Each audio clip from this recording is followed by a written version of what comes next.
Out of every 1,000 people, only one makes it.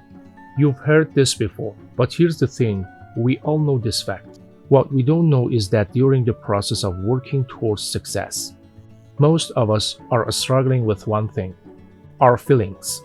We think to do something we need to feel good, but that's where the trap begins. Here's the thing, we believe that we need motivation to take action. But what if I told you that chasing motivation itself becomes an addiction? The real problem isn't about being in a good mood or waiting for motivation. It's a deeper issue. The problem lies in how we understand pleasure and the feeling we get from doing things. Everything we do gives us pleasure, right? Reading a book, working out, checking Instagram, or even indulging in substances like alcohol or drugs, they all trigger something in us. They trigger dopamine, the pleasure hormone. But here's where it gets interesting. These pleasures are not the same. Reading a book or working out gives us a gentle rise in dopamine, a lasting and stable happiness. But substances like alcohol or drugs, they spike dopamine sharply. The rush feels amazing, but what goes up must come down. And when dopamine crashes, it leaves us lower than we were before.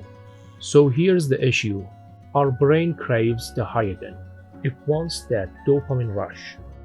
And before we know it, we're hooked. We return to those actions, hoping for the same intense pleasure. But it's never the same. And yet we continue because our brain is addicted to the feeling of pleasure. But here's the real issue.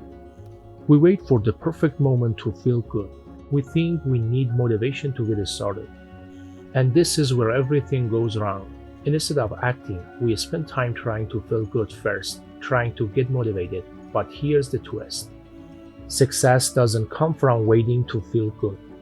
It comes from starting, even when you don't feel ready. You don't need to feel perfect to start. You don't need a rush of motivation to make progress. All you need is to take the first step with whatever mood you're in. And that's where success begins. Not when everything is aligned, but when you choose to start anyway. Successful people don't wait to feel good before taking action. They begin even when they are not feeling great. They know that the act of starting itself brings its own rewards. And from there, things begin to flow. They don't chase motivation. They create momentum by simply starting. So stop waiting for the right moment. Stop looking for motivation to feel perfect. Start now. Start with whatever mood you're in. You'll find that as you move forward, things will get easier. Your mood will shift and your success will follow. Don't wait for the perfect feeling. Don't wait for the motivation to strike. Just start and soon you'll see yourself at the top.